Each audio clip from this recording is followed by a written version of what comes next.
sharing our stories connects us. Listen and be connected. Join us for the conversation meeting weekly at the intersection of community and culture. Hosted by Mario Nunez and Joe King Carter. Oh, I gotta say it. I just gotta say it up front. It's Wednesday, it's noon, it's hump day, it's that humpy hump part of the week. And boy, don't we need a race towards the weekend. Hi, everybody. You're listening to The Conversation. My name is Mario Nunez, and as always, I'm seated next to my broadcast partner, Joe King Carter. And Joe, good afternoon, Joe. And what a week it's been, my brother. What a week it's been. We weren't able to be on the air last week because at this time last week, we were staring down the barrel of a gun by the name of Milton the Terrible. Milton the Terrible. Yeah, and I don't know if there's anybody out there with the name of Milton, but you know what? They're going to retire. I have a good friend named Milton, and I think he took a lot of slack over this. So I'm going to say it up front. For those of you that are out there that are still without power, are still suffering, have had great loss, and we know everybody knows somebody that has, we are thinking about you. I don't think anybody was untouched by this terrible, terrible storm. And there's so many different conversations we can have around this, centered around proper policy for prevention of this kind of horrific calamity, post-apocalyptic storm landfall. You know, maybe things our city, our county can do, certainly our state. It's great to show up at on the backside of this with a bucket full of money to try to help mitigate it. But wouldn't it be better if you spent it on the front end and you built the proper infrastructure, made the proper infrastructure improvements so that when this happens, it's not quite as bad. I don't know what I'm saying. Joey, what do you think? Well, you know, my thinking about this is that's all good stuff that you're talking about. Absolutely. From FEMA on down through the workers that helped, the linemen from the county, law enforcement, and ultimately these guys who work for the power companies who are out there. Heroes. They're heroes online. All of that stuff is important, but I want to talk a little bit about the human factor because we're a community radio. We talk about community all the time here. And what I observed in all this that I thought was particularly precious was the way that people in the community came out to help their neighbors. And I saw this repeatedly over and over again. And not only did I see it, I experienced it on both sides of my casita in Ybor City, which still does not have power. My neighbors came to my rescue, and it was a wonderful feeling. And I think that all of us need to remember that you don't realize the impact you may have on someone by simply saying, do you need a ride to the grocery store? Do you want me to help? Can I help you pull that branch off your fence? Those are the kinds of things than which human beings, you know, we get very jaded about the behavior of people in the world. And when you see people helping each other, you're seeing humans at their best. And I love that. I love that kind of feeling, that energy. And so I saw a lot of that, and I think we ought to be thinking about that. We all receive trauma. Even if you didn't receive property damage, you were concerned about what was going to happen. And that's an intense energy. And I think that there's still more conversations to have about this. And we will. And we'll dedicate a show in the next coming weeks, maybe, 2-3 weeks from now to check in with everybody. But if you'd like to send us an email, we always welcome your emails, even if it's just to tell us, hey, man, we're doing okay. You know, we're here, we're listening. You can send us that email, dj@wmnf.org. If you want to call us, 813-239-9663. You can always text us, 813-433-0885. Today in studio, we're being joined by our dear friend Andrew Warren, who is going to tell us his story today, not only his personal narrative, but maybe we'll get him to tell us a little bit about how he hunkered down. And by the way, can we talk about that term, hunkered down? I mean, if it wasn't for John Germais back at ABC Action News when he was hunkering down, I mean, we wouldn't even know what that is. He started it, and now everybody uses it. The Weather Channel, everybody's hunkering down. Yeah. But anyway, I digress. Andrew Warren is with us today, and Andrew, thank you so much for coming in. I know this has been a heck of a week. You're in a heck of a situation right now with everything going on around you. But thanks for taking the time to come in. Mario, Joe, thanks so much for having me. I, just start out by echoing what Joe said.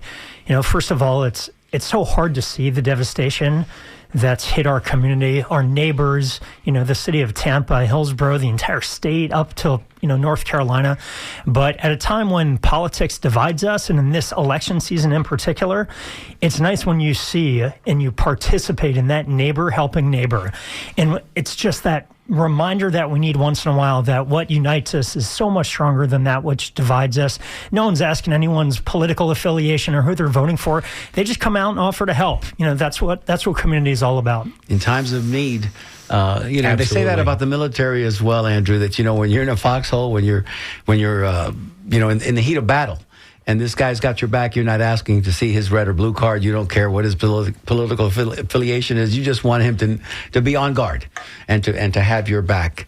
So, Andrew, where were you when the storm hit? Did you take your family out of harm's way? How did that whole thing impact you personally? So we were here for Helene, and we ended up evacuating for Milton. And we were fortunate. Look, at the end of the day, I kind of look at this with a binary lens. Either your home flooded or it didn't. And so many people had property damage and messes, and we were part of that as well. But our house didn't flood, thank God. And when we drive through our neighborhood and through this community and see people, with their possessions on the street. It's tragic. And their lives, it's really... It's tragic. It's heartbreaking. Yes. And so we consider ourselves very lucky. No physical harm. Of course, we were safe. No flooding in the house. And so it was a time to help our neighbors who suffered and lost a lot more than we did. So we know that you're a married father of two beautiful girls. And so explain to us how Daddy explains this meteorological phenomenon to his daughters, who are still young, but certainly old enough to understand. Yeah, I'm not. How do you have that conversation with them?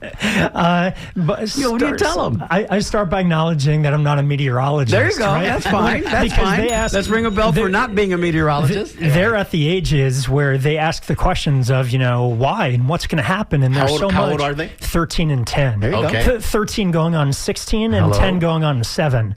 So they're kind of going in opposite directions there. But, they ask the questions that typical kids ask, right? Mm-hmm. How does this impact me? Right. What's this am I gonna have school or dance or, practice tomorrow?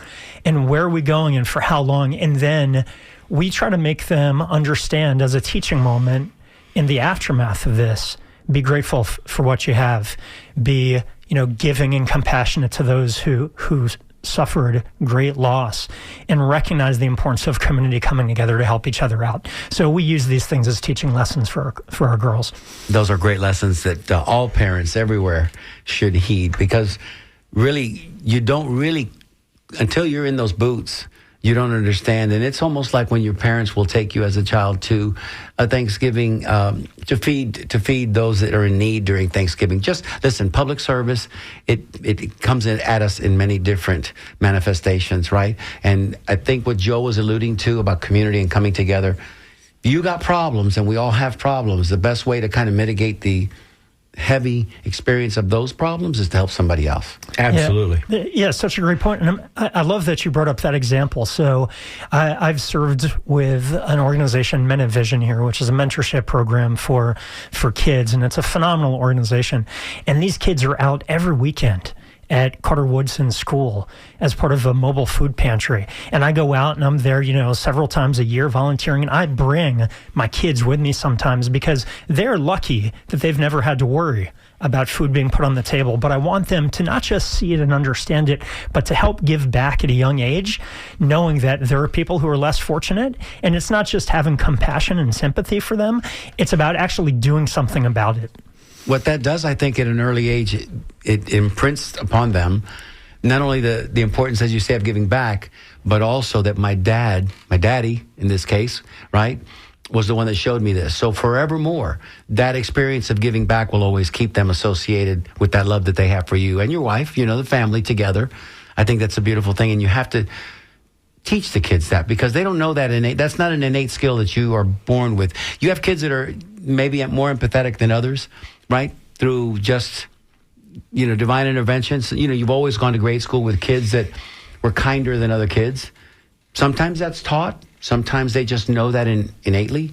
But these things that you're talking about, Andrew, you have to take your daughter by the hand, your son by the hand, and literally tell them, you see, this is why we do what we do, because we want to be helping. That's right. So let's kind of back the story up a little bit. Where was Andrew Warren born? I mean, I want to go all that way back. I want to listen. I want to tell your personal narrative today. And full disclosure for those of you out there listening, wondering why we don't have Susie Lopez, who is Andrew's competition in the upcoming, here with us today. We're reaching out. She'll either show up or not show up. Today was Andrew's turn because he was we didn't have him last week due to the hurricane. But what we're talking about today, aside from the political is going to be 5% of this conversation. We really want to know, who is Andrew Warren?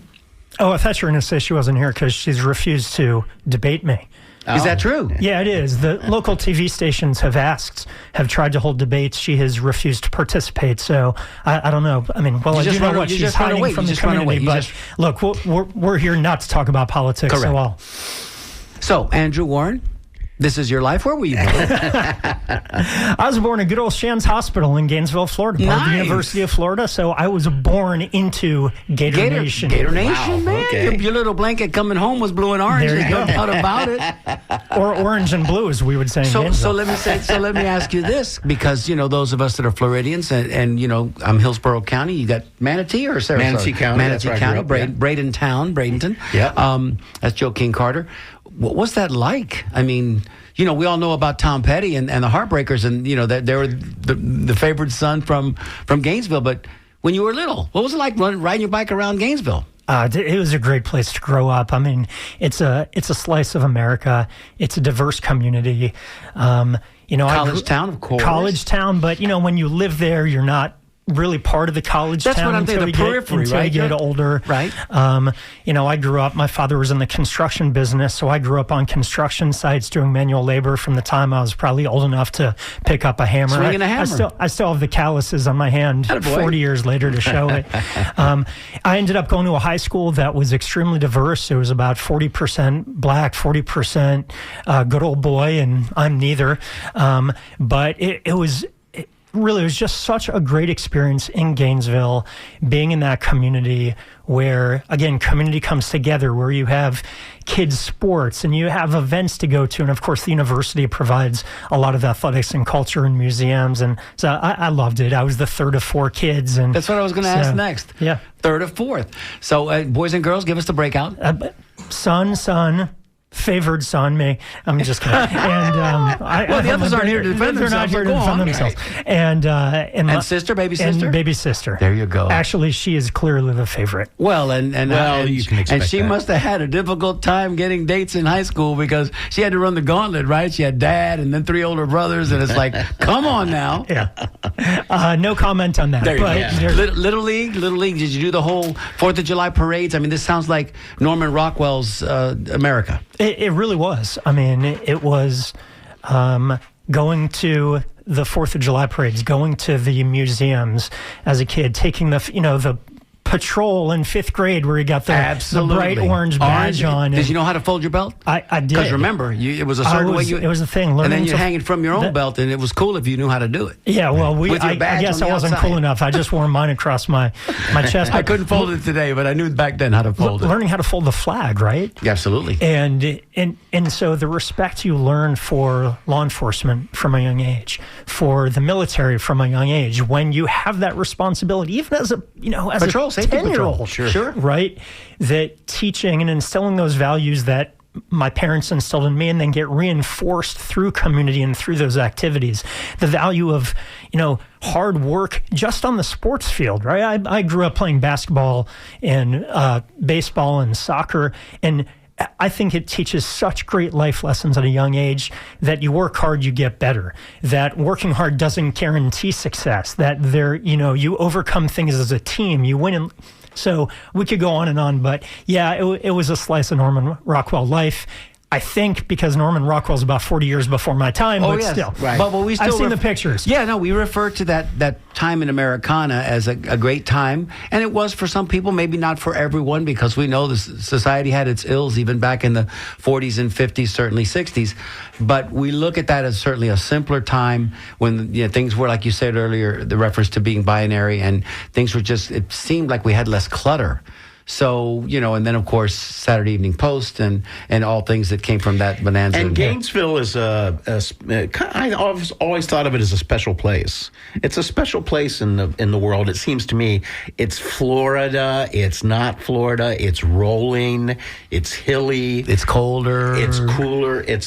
I was very, I used to love to go to Gainesville when I was a teen, and I and my friends would go up there to party because that was a college town. Yeah, it was a college town. And it's a beautiful area. I can see how one could lead a life there that could be very comforting. Yeah. Did you teach your girls, right? And I know I've talked to you about this before, so we can touch a little bit on it now. But you mentioned athletics and the importance of athletics and what that builds as camaraderie, as a unit, learning how to win, learning how to lose. Have you found yourself doing that with your daughters now? Because we know how much you appreciate coaching. And talk to us a little bit about that special time. Yeah, it's. I have had the privilege, and it truly is a privilege. My older daughter is extremely athletic, or I should say extremely into sports, and she's played Little League football and softball and soccer, and I've coached her in softball for years. And now I got to throw the shout out there. Her team from Tampa Bay Little League won back-to-back state championships in 2022 and in 2023, and they were going for the three-peat this year. Come on. And unfortunately, they lost in the state semis this year. And this was the year whom? To Lake Mary, I believe. Lake Mary, went all the way. The boys went all the way and won the World Series. And, they did. And the girls ended up winning the state. Boy, they had a good year. They had a great year. Yeah. But that was our hope, was to go up to Warner Robins, to make it on ESPN with the girls at this age, 8th graders essentially. And back-to-back state titles is nothing to sneeze at. But the girls were disappointed that they couldn't do it the third year in a row. So that just goes to show you out there, listeners, how difficult three-peating is. And the Kansas City Chiefs and the NFL National Football League are trying to accomplish that this year. It's just got to be harrowing. I mean, it's just not easy. It's not easy to run that distance that hard every year and keep that level of proficiency and competitive edge, because after a while you've already won the state title 3 or 4 times in a row. It's kind of, you don't work quite as hard as the hungry dog that ain't won it yet. Yeah, well, I think the girls worked hard, but it definitely is difficult. But I tell you, the best thing about it is the quality time. Yes. Right. And we were talking before about the lessons that you learn. Yes. Being on team sports and frankly, any team activity like that, where you learn the value of working hard to accomplish a goal. But for me personally, it's so much quality time with my daughter. And I'm not sure she totally appreciates it at this age. Coach Dad is different than Dad. Yes. But I hope that as she gets older, she'll appreciate the time that we had together on the fields. So let's get back let's go back to when you're a teen and you're in high school, and let's sort of move through that time of your life when you're starting. What decade are we talking about? The 90s? I was born in 1977, so okay. I turned 13 in 1990 when Steve Spurrier came to UF. Uh-oh. So I was there for the old ball coach, the HBC, the head ball coach, growing up through the glory years of Florida football, Florida basketball with Billy Donovan. As an athlete, as a huge sports fan, it was a great time to grow up there. So where did you make this turn toward the academic life that led you to the career you're in now? How did all that happen? When I realized I had no career in sports. Which happened right about then, right about age 13 or so, when I was like, I love this and I'm pretty good at it. But then you realize people who are really, really good at it. Andrew, what do they say? Those who can do, and those who can't, teach. That's, so you go coaching is and a those who program. can't teach sports. Thank you. Oh, Joey. But listen, I can tell you with certitude that, yes, you're either blessed and you have the gift of maybe a good frame and good size, and then you also have some genetic predisposition, like, you had an uncle or a father who participated at a high level. So you get then not only the physical, but you get all the instruction, which is important. We all go through a selection process, and life has a way of sifting out how that selection and we're process watching it works. happen in real life right now as the NFL is in full swing. The Major League Baseball is having their end of the year playoffs, right? And hockey and basketball are just Right. revving up. So as it relates to sports, but once you decided, okay, all right, maybe I'm not going to do the sports thing. How else can I help my community? So you went to university. Take it from there. Yeah, I earned a scholarship up to Brandeis University, academic scholarship, which is outside Boston. And at this point, you don't have a committed major yet. No, Did you have an interest in? I kind of always wanted to be a prosecutor from the time I was a kid, but I didn't really understand. Two older brothers. He wanted to prosecute that from the early days, man. That's right. From the time Mom, Dad, listen to this argument. How does a teenager get interested in being a prosecutor? I'm curious about that. Two older brothers. What about that? I mean, did you see it? Were you a fan of law shows on TV? How did that all happen? That's a good question. I don't really remember. I mean, I don't think there was anything particular. I do remember. I mean, I was reminded of this by my parents when I was older, that there was a story in Gainesville about, crime that had affected my family when I was young. Mm-hmm. And I'd made comments then about I want to help get the bad guys. But what I really remember is, Danny Rawling, the serial killer, in the 90s when he had killed the 5 UF students. Wow. And the way that the community, and again, I was in middle school at the time, and the way the community rallied around not just each other in a very scary time for a small community. Your hometown. Yeah, but with the Gainesville Police Department and the Letcher County Sheriff's Office, with the state attorney, who was Rod Smith at the time.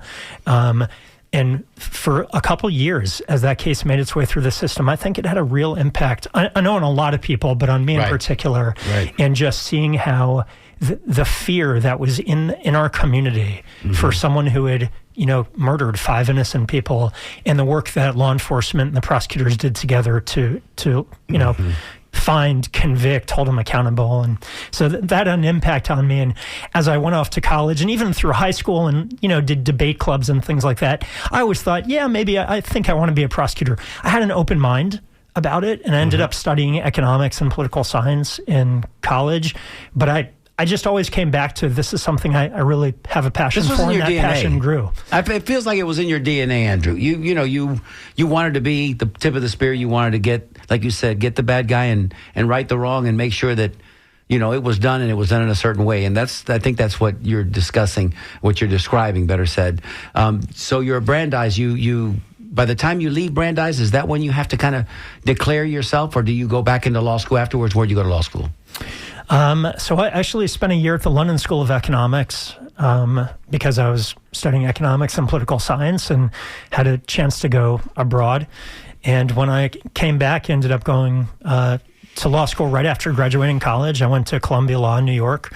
And again, during my time in law school, wasn't sure what I wanted to do, but always thought that I wanted to be a prosecutor. And had the opportunity after law school. I clerked for a federal judge, which was a great experience. And you learn a lot about not just like the theory of the law, but the actual practice of the law. Mm-hmm. And being in a courtroom and watching really good lawyers, show off their skills.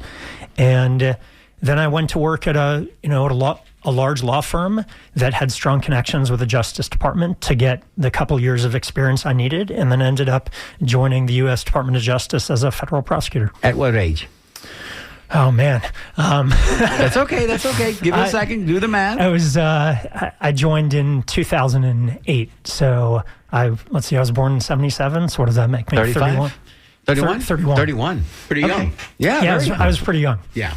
So and this is just incredible that you're telling us this story, because it gives us a better idea, really and truthfully, of where your heart is at. Where we know where your head's at. He's a pretty smart guy, but also the heart that goes with the head. Being from that environment, right? So learning about justice and what has to prevail in order to make that work. When you're in front of a jury, which you've been countless times, like any athlete. Specialized athlete. Before you go into competition, you got to stretch a little bit. You get them little butterflies in your stomach. Hey, did I take enough reps before? Am I ready? Have I got all my briefs? Am I ready to go? You still get a little bit of those butterflies before you gavel in and start the case? And it's okay to say no. If you're that confident, it's okay to say no. I did. And actually, the longer I was a prosecutor, the less it happened, but still gearing up for trial, it was, I wouldn't feel the butterflies. I would actually feel the bitterness, the bitter taste on your tongue, which is the adrenaline. Wow. And so I didn't get I'm nervous, anxiety, which I did early on, right? I mean, the first time I took a deposition, the first time I interviewed a witness, the first time you're in court. You get sweaty, you get sweaty. In the first few times, right? Yeah. And then as you hone your skill set, you get confidence in it, and you practice, right? You over-prepare, like the Boy Scouts would say. And then you just get that adrenaline, like, white knuckles on the table. I can't wait to stand up and put this bad guy away and make my case to the jury, because this is what I was born to do. Wow. Oh, that's great. That's the athletic paradigm. That's where you start off as a rookie. You're nervous your first few at bats in the big leagues until you get your first few hits, and all of a sudden you can't wait to come up in that situation in the game when the game's on the line, because you can count on yourself. Because that's right. You get to the point where you're looking. You're looking for that situation. You're looking at the opposing pitcher, being like, I got you. I'm not nervous. You should be. Yeah. I love that. So what is the most satisfying part of that process? Is it knowing that you are going to take that? You're viewing that person that you're prosecuting as how? Explain that to me a little bit. Yeah, I'll tell you, the most satisfying part actually was being able to walk into courtrooms across the country and say Andrew Warren on behalf of the United States. And so it didn't have to do with presenting to the jury, didn't have to do with winning the case. It was representing my country.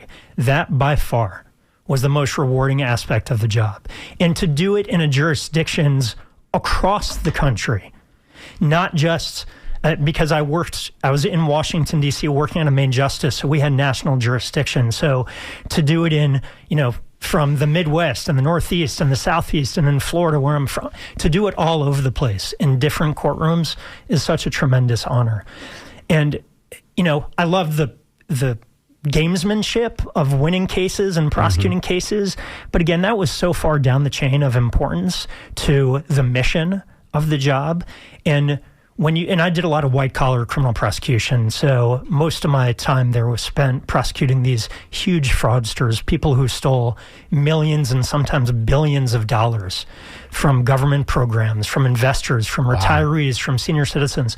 And to have victims in the courtroom and to do everything you can to hold the person accountable, and to be able to go to the victim and their family afterwards and say, we got this guy, you're going to get your money back. That's the best part of it.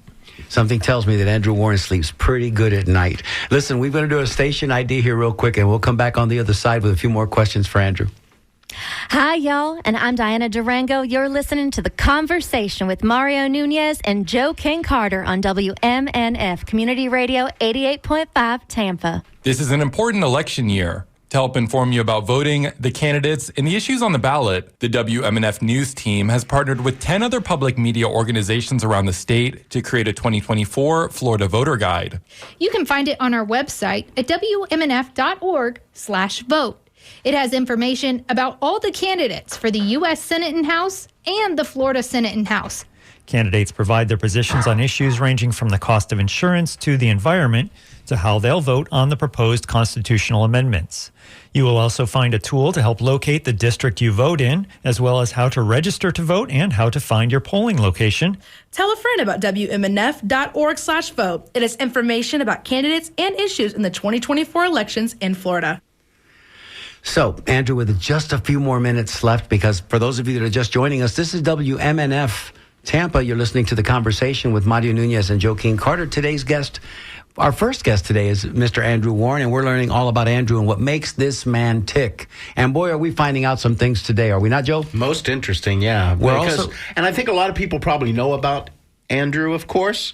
I think that this is a great opportunity for people to get to know him a little better. I certainly have. Yeah. And we're also going to be joined in just a few minutes by somebody else who has an interesting story as well, and who is in a battle of her own here in the upcoming. Debbie Mucarsel Powell. So she'll be joining us here in just about 5, 6, 7 minutes. You know, you mentioned your situation, Andrew. Sounds kind of like the ascension, the path of ascension that our Vice President Kamala Harris, who is now also running for president, has experienced in her experience with the law, prosecuting big attorneys, big fraud cases. And, you know, that kind of prepares you for the big picture at all, does it not? I mean, am I reading this picture wrong? Well, certainly being a trial lawyer for the Justice Department, being a federal prosecutor prepares you for handling really important cases. And so when I came into the state attorney's office, just having that experience, that broad experience in the criminal justice system was extremely helpful. And all of a sudden, you know, you're in the public eye in a way that I never was as a federal prosecutor. And so the first time the news cameras come in front of you, right, it's nerve-wracking. That's when the anxiety and the butterflies are there again. Sure. But then you get to the point and, you know, comfort standing in front of a jury and making the case. Look, whether you're talking to the community through a news camera or in the courtroom to a jury or just out on the street shaking hands and talking with community members, it's all just being a normal human being, right? Talking to people about how you can help them, how we can try to address problems, how we can make our community stronger. So in this upcoming, you know, and here we are. We're talking about elections because we're in the middle of it. We got 20 days, 19 days to go. That's right. And early voting has started in many states. Yesterday in Atlanta, Georgia, I think there was record turnout. I mean, people are really fired up and ready to go, as former President Barack Obama once famously said. How we can ask you this question now? How are you feeling about the upcoming your race? And are you feel like your ground game? You're doing all you can. Yeah, I mean, we feel confident. I mean, look, I've been elected twice by the voters. They elected me based on my vision and my values. And we had tremendous success for 6 years that I was in office. You know, I was proud to earn the support of Republicans and independents. I mean, I'm a Democrat, but to have support from across the spectrum for my reelection in 2020 based on our track record, we brought crime down 32%. Crime came down during those 6 years, making Hillsborough the safest large county in the state. Mm-hmm. We prioritized the crimes that keep me as a father awake at night. You know, we aggressively prosecuted the people who threaten public safety. We found ways to invest in safety through prevention and rehabilitation for low-level offenders. And look, we all know someone who's suffered from mental illness, someone who's suffered from addiction, and the way you handle that person in the criminal justice system most of the time is different than the way you handle the person who pulls out a gun and, you know, is trying to rob or shoot someone. And again, the success we had stands on its own. And so voters remember that. They know for 6 years when I was in office, they felt safe going out in this community. They felt safe going to watch the Lightning game. They felt safe going to Ybor to have dinner. They felt safe going into any part of this community. And over the last couple of years, that safety has retracted. I mean, we've seen gun violence increase. We've seen violent crime increase. We've taken our eye off the ball of the crimes that really pose the greatest threats to public safety. And so we're confident that voters will put me back in office to continue the great work we collectively, when I was there during my first 6 years. You know, I don't have a crystal ball. I can't predict the future. I don't know what's going to happen. But I can say this, that the gentleman seated before us, and King, tell me if you agree with me on this. The gentleman seated before us, you know, he's our champion here in Hillsborough County. I say that at large, right? I'm not saying you and me personally. I'm saying He's Hillsborough County's champion. Yeah, absolutely. I think that... But we have 67 counties in this state. I don't know.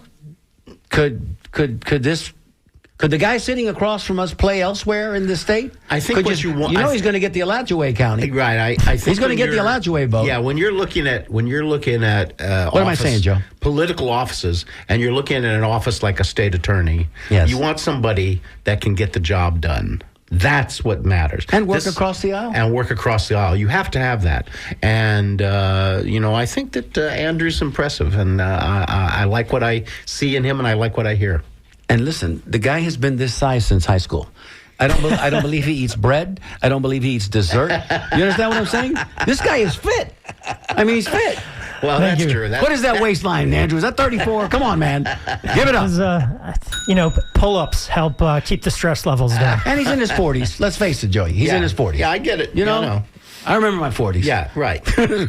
About a quarter century ago. We I both have remember been my sinners. 40s. We understand. Yeah. Andrew, thank you so much. Listen, we're going to, in just a couple of minutes, I think we're going to break away and we're going to talk to Debbie Mucarsel-Powell. But in the interim, while we're still waiting to load her call, we'll continue with this conversation. Is there anything that we haven't asked you to extract from the conversation that you want people to know about you?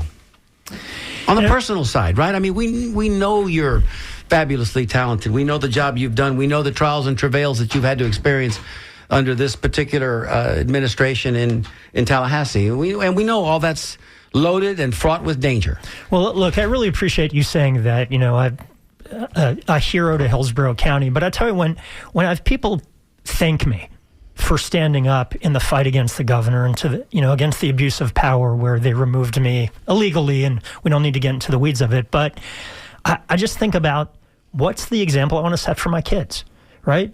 We teach our kids to do the right thing, to stand up. And for them, it's standing up when, they see someone being bullied or they see something happening that's wrong. Mm-hmm. It's different when you're 47 and it happens than it is when you're 12 and it happens. Mm-hmm. But you don't just let it happen. You stand up for what you believe in.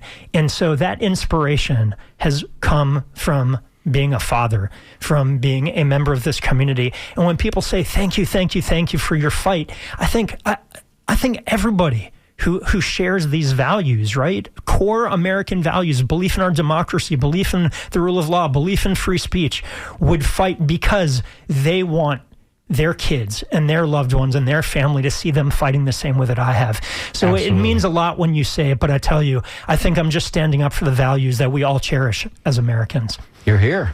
Joey, I can't. That's a finer point. I can't put on. It would be that. hard to top that. Yes, sir. And I am in complete agreement. And that's what we're talking about is a value system throughout all of the elections, even up to the national level. We're talking about an American value system that is our country's value system, and it's not complicated. It's about freedom, and it's about civil rights, and it's about the rule of law, things. The rule of law, jurisprudence, all of that, and the golden rule. And that's just so simple. Do unto others as you would have them do unto you. And we are always our brother's keeper. And if when we lose sight of that fact, I think, and I'm not, certainly far be it for me to pontificate about anything like that, but if we stop being our brother's keeper, if I'm sitting here with a banquete, bro, I got so much food, I'm throwing food away because I can't eat it all, and I see you there and you don't have enough. Right. And I don't give of myself, give of some of mine to you to help you. What does that say about me? What does that say about all of us? Well, I think did we lose our caller? Jess, we did lose our caller. Okay, we'll just keep waiting. If the phone rings again, I'm going to answer it. Well, I'll tell you, Mario, just on that note, one of my pastime I enjoy is debating politics with people on the opposite side of the aisle with opposite viewpoints over a beer. Right? Because you can have this heated argument. The All-American beverage, by the way. The All-American beverage. You forget Arnold Palmer tea because, and I know what that is. Delicious, by the way. It's lemonade and tea. It's just fabulous. It's lemonade and whatever. What is the other one? Lemonade and it's just lemonade and iced tea. Damn, we can't drink enough of it at my house. But go ahead. Over a beer. Yeah, over a beer. Because you can have these heated discussions over issues that you care about, that are really important, issues that affect your family and your livelihood and your country and community. And you can do it with a smile. You can do it over a beer, and you can agree to disagree and realize that we're all in this together at the end of the day. Mm-hmm. Let me see if I can get this phone call here, because our phone system is not quite working the way it should be. But I'm going to try to answer this in real time, and it's not working. All right, so if you're listening out there, we're going to ask that our caller, our Debbie Mucarsel-Powell's team, to give us a call on the call-in line, 813-239-9663. We'll leave that line open for you. For some reason, we're unable to bring you in on the dedicated call line.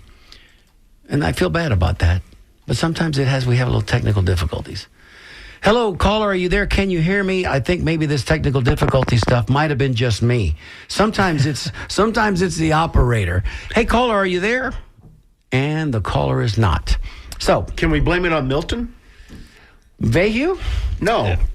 Milton the hurricane? Yeah. Milton the terrible? We're going to have to call him something other than just Milton, because he's really, really caused a lot of problems. Yeah. I was incommunicado for 4 days.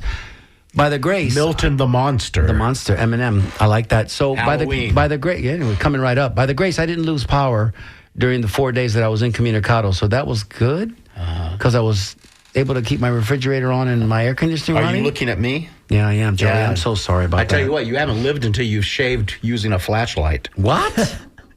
That's an enjoyable So what moment. did Lily think about it? There's Edgar Buchanan staring at me in the mirror as I, it was just, it's been very interesting. But, there's so many people with such devastation that how can you possibly be concerned about your own troubles when so many were so devastated? And I see so much devastation, and my heart just breaks for what's going on out there with these people I didn't have flooding. It's rough out there, right? So It is, and it presently is. It felt very reminiscent of COVID for the first 24, 48 hours because nothing was moving, nobody was out on the streets. It was there was this post-apocalyptic kind of a sense of it all, and people that got flooded out that weren't anywhere near necessarily the Hillsborough River or on the barrier islands. It just felt bizarre in a lot of ways. So we got a caller coming in, so let's see if we can take that caller. Jess, you got that? We're going to get to this caller. I have a good feeling. Okay, great. We've got it. All right, here we go. So stand by, Andrew. Maybe you can contribute to this conversation as well. I'm going to take this caller. You can't. Yeah, I got it. Caller, you're on the air. Can you hear us? Caller, can you hear me? There it is. I hear something. Caller, you're on the air. WMNF, Yes. This is The Conversation. Can you hear me? Yes, I can hear you. Yes. Is this Mario? It is, of course. Is this Miss Mucarsel Powell? Yes, yes. How are you? Hi, Debbie. So let's play a little game we call Where in the World is Carmen Sandiego? Except we're going to say, where in the world is Debbie Mucarsel Powell? Where are you? What land are you traversing? So I'm traveling south from St. Petersburg right now. I was visiting an area that was affected by Helene, actually, where there was so much storm surge that people had to take out all of their belongings outside their home. And I am actually extremely shocked and surprised to see that debris has not been picked up. And so I was talking to some of the residents who are very frustrated, who, have nothing, and they're trying to just clean out their home because they suffered a storm surge. And so now we're heading back to Miami after being 5 days in the Tampa Bay area, Seminole, Orlando. I was at the Villages a couple of days ago. We had 1,000 golf carts that came out to vote. So a lot of energy, but also a lot of need, Mario. So much need, so many people that have lost everything. It's real easy at this point, Debbie, to blame government is the problem. Why is it taking so long? Why is it going so slow? Why? And, this is a battleship we're trying to spin around on a dime, and it's just not going to happen like that in the wake of what happened with Helene and all the devastation up north. So, people are going to have to be patient, but I get it. When you don't have electricity, when you don't have the necessities, you don't have the patience either. Yeah, and the reality is that we do have the National Guard who can come out and be of assistance, right? We need a good, coordinated, and strong effort between local, state, and federal officials. And unfortunately, it doesn't seem like that's happening the way that it should. And that's what I'm concerned about. I know that President Biden was down here. He called me. He reached out. I told him that there's a lot of need because I had just been at Feeding Tampa, giving, food and water to so many families that had lost everything. And the most important thing that we need to demand, I think, for people is they need to demand good partnerships, good governance, a speedy response, but also, like you said, recognize the hard work that so many first responders are doing. And I know a lot of the utility workers are out there trying to restore power, and I'm really grateful for them because I've seen them everywhere. We heard that the linemen got a standing ovation at last night's Lightning game because of the hard work that they've been doing in the community 24/7 in most cases, because there's no time like right now to get that power back up. And, everybody's kind of just waiting and hoping that it happens sooner rather than later, but it does take a minute to put all these pieces back together. I was trying to explain that to my father, why he couldn't watch the baseball game the other night, and it was real difficult because a 96-year-old guy doesn't quite understand why I can't call Mr. Spectrum and give him a piece of my mind. Yeah, exactly. But Mario, you're doing a great work because you're also providing good, accurate information to residents. And a lot of people are asking, where do I get information on disaster relief? And we had a town hall yesterday with Congresswoman Kathy Castor, with Representative Lindsey Cross, and giving that information out to people that need it. They just don't even know where to begin. So what we're telling everyone is make sure that you call, that you reach out to the FEMA Disaster Relief Hotline. There are FEMA offices on the ground so that they can start with their paperwork right away and also with their insurance claims right away. The faster that people start that process, the better it is. I'm getting text this morning saying that FEMA representatives are on the ground here in Tampa at Busansky Senior Center. So they are in the neighborhood, they are area. Now, is that the same FEMA, that nasty socialism FEMA that you're talking about? I'm asking for a friend. It's the agency that Rick Scott, my opponent, voted against funding it. It's the same agency that Rick Scott, my opponent, has been spreading false information, misinformation that is putting survivors' lives and prosperity at risk.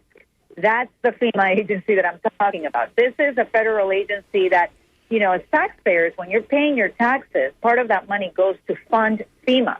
And unfortunately, we have people like Rick Scott who have been using that Senate office more for his own self-gain than to actually help people here in our state. Is this the same Rick Scott that, doesn't mind being photographed with his Navy hat standing oh so close to President Biden as President Biden is traveling and viewing the devastation and offering condolences and consoling constituents here in the state of Florida? Yeah, it's the same Rick Scott that a lot of people don't realize is a complete fraud, Mario, and here's why. He oversaw the largest Medicare fraud in the history of this country, which is he stole money from seniors when he was CEO of HCA Columbia. They had to pay back $1.7 billion because of that fraud. And then he used that money that he took to buy his governor's Manson seat back in, I think it was 2010. He's been in government for 14 years. The property insurance crisis we're facing right now started under Rick Scott when he took millions of dollars from Citizens, the public option, to give to his campaign contributors. One of them, Heritage, the insurance company, that came into the market and denied claims for people that were hit by Hurricane Ian. This is who Rick Scott is. He walks around with the Navy hat saying, if you need help, call FEMA, but then votes against funding FEMA. It's so irresponsible. It's shameful, and it really should not be that way. That's why I'm determined to win in November, because I want Florida to have representation in Washington that's going to provide opportunities, that's going to provide disaster relief, investments in more resilient infrastructure, good-paying jobs. We need to bring good-paying jobs to the state. This state is becoming a state that's only working for a few at the top and not the majority of Floridians. I got a good paying job for somebody that wants to take on the job. The roof over there at Tropicana Field got blown off the other day, so they can rebuild. They can start by rebuilding that. But you're talking about the same Rick Scott who wants to convince us that he's a grandpa of 7 beautiful grandchildren whilst they're throwing him in a pool. That looks ridiculous. It sounds even more ridiculous. Well, I don't want him as my grandpa. I'm just saying, I don't want him as my grandpa. I mean, this is who he is. He lies. All for power, all for self-enrichment. He voted against access to IVF. But then he has an ad on TV right now saying that he wants to protect IVF. He's lying to you, Florida. He's lying. He voted against access to contraception. He still continues to spread the big lie of the 2020 election. He voted against certifying that election in 2020. He has become one of the most extreme MAGA senators that we have. It's shameful, and that's not who we are, right? In Florida, we're diverse. We have all sorts of partisan alignment, but we always come together to help each other out, and that's how it should be for people representing you in Washington. Especially when people are hurting right now after a natural disaster, that, if we don't start to shore up our infrastructure here in the Tampa, St. Petersburg area, the next one or two of these may wipe us off the map. And then where are we going to be? I guess if there's a bad news, good news to that, then maybe the good news is we can start all over again and rebuild it the way it should have been built, 60, 70, 80, 100 years ago with all of this in mind. But they couldn't see around the corner. They couldn't see that far in advance. So, and I'm I venture to say that when you get there, and listen, Debbie, this for me and for Andrew Warren is sitting here with us, listening to you intently, and Joe King Carter is here with me, and we're listening to you. All I can say is that being one of 100 senators in the United States of America must be an intoxicating high. It must be such a rush to be able to do what you can do whenever you want to do it as a United States senator. But some of these guys, in my grandmother's vernacular, are sinvergüenza. They're shameless. They've been there so long. It's like, well, whatever. I'm going to do whatever. Promise us you won't be like that, Debbie. Oh, Mario. When you say those things, I'm thinking, no, it should never be that. It should be a huge sense of responsibility to protect the public safety of the people that you're representing, to make sure that the majority of the people that live in your state have those opportunities available to them, that you can assist seniors, making sure that they have those programs that they paid into, Medicare, Social Security, that you don't allow government to intervene in people's private lives, and that includes women's lives, women's bodies, making sure that a woman has that freedom here in the state of Florida to be able to choose when and how to start a family. That's a decision between her doctor, her family, her faith. Rick Scott should be nowhere near telling a woman what she can or can't do. And also to support teachers. Mario, let's talk about teachers for one moment. Yes. We have in the state the lowest paid teachers in America. And we have some of the best teachers who are using their own resources from their own pockets to get supplies for their classrooms, who are putting our children's well-being above politics. We need to take politics out of the classroom, support our teachers, make sure that they're getting a fair wage in the state that's becoming for so many people. There are many, many issues that we can talk about, Mario. The most important thing is having someone that's going to be working for you, for Florida, not for themselves. Rick has never done that. It's time to vote him out in November. I want to give Andrew Warren an opportunity to ask you a question because he's been standing by and he's got a question for you. Andrew. Debbie, good morning. I have a question for you.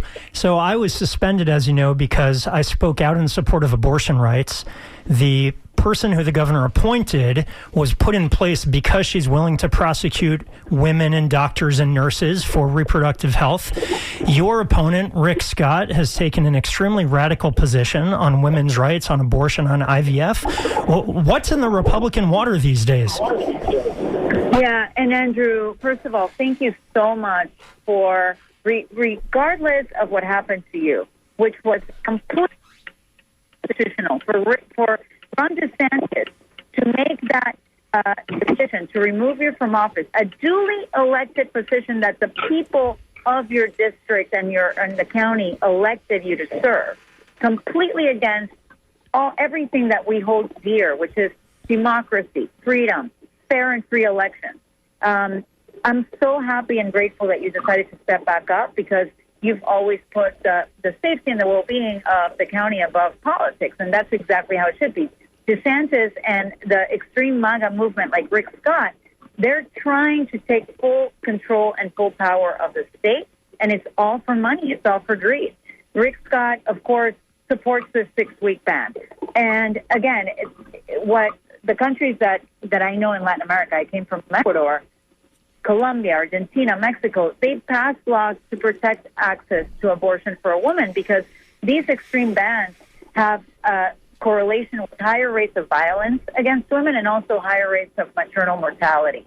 And we're already hearing stories of women that are being denied that care because, like you said, doctors and healthcare providers are worried that they're going to be prosecuted for providing such central healthcare for a woman. And so this is the United States of America. We need to make sure that everyone, including women, have that access to healthcare. This is why this race is so important, and yours as well, because you can have your own opinions, but you're always going to protect and follow the rule of law, as it should be, Andrew. And that's why I encourage everyone that's listening to support Andrew Warren so that he can take back his seat and make sure that you vote. I know that people are suffering. I know it's very difficult, but the only way that we are going to be able to get out of the mess that we're in right now is by coming out, voting, utilizing the power of your voice so that we can have better government. And that includes sending Andrew Warren back to the state attorney's house And maybe even sending Debbie Mucarsel Powell to Washington to defend us as well. Debbie, thank you so much for calling in. I know we had a little challenge at the beginning of our connection, but we'll have you back. If you'll have us back, we'll have you back as well. Thank you so much, Mike. Thank you, and thank your team as well for connecting us. Yeah. Andrew Warren, thank you so much for being with us, my brother. We so Thank you, appreciate Andrew. My pleasure. Thank you. your hard work and all your efforts, and you have a home here with us at The Conversation. Thank you all for listening today. What a great conversation this has been. You've been listening to WMNF Tampa.